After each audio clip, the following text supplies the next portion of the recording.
The numbers don't lie, but do they tell the full story? 31 pages outline the trends of crime in Idaho Falls. The data finds news no one wants to hear. Good evening, I'm Chris Oswald. Thanks for joining us. The 2016 annual report on crime lays out a snapshot of violence in Idaho Falls.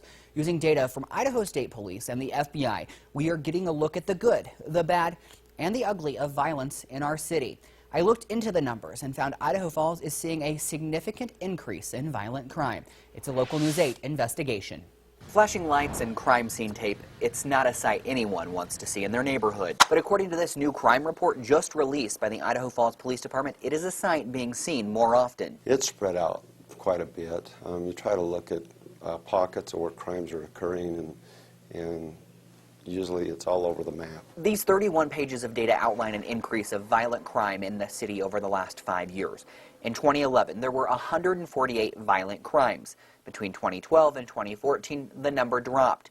2015 saw what the department is calling a significant increase. 3 of those 2015 crimes were homicides. We've typically been down the last 4 or 5 years, 9%, then down, 0.5%, up 0.5%. But this last year, we went up just a little bit. A number of factors could be playing into that increase. McBride, or anyone for that matter, can't put their finger on it, but they have some ideas. It starts with the number of calls officers are responding to. With everybody having a cell phone, things get called in, these last 4 or 5 years, almost immediately. Where before, people wouldn't call or they'd have to go find a phone. Between 2011 and 2015, the number of calls for service increased by more than 500.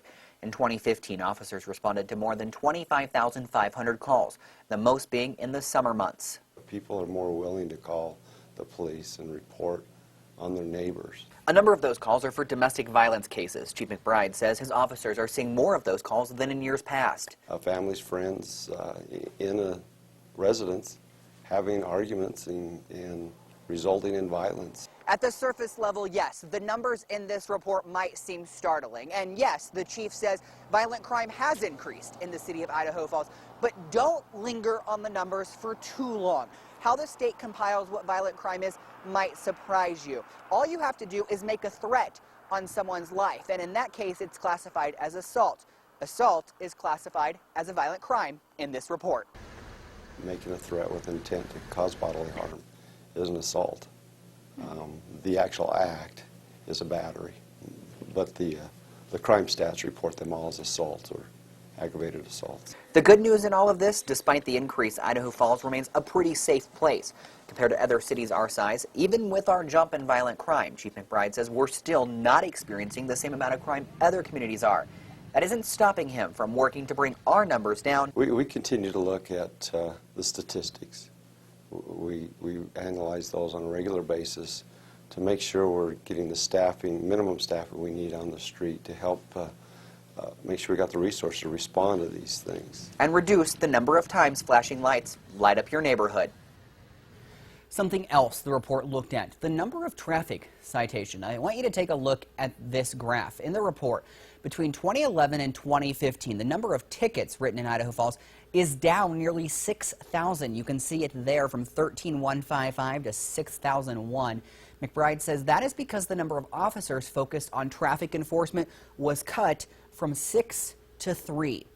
Idaho Falls is not the only community in East Idaho seeing a spike in crime. We checked the numbers for Bingham County and Pocatello on the Idaho State Police crime database. And what we found in Bingham County is that they're seeing a significant increase. In 2011, there were just 31 violent crimes.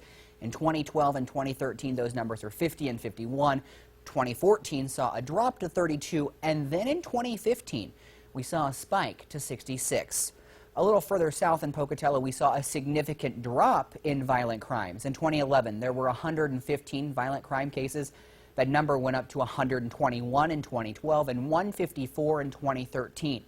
2014 saw a drop to 123, but the biggest decrease happened in 2015 when there were only 60 reported violent crimes in the Gate City.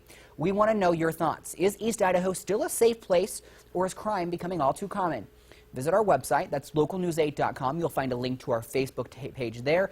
Then leave your comments on our Facebook page.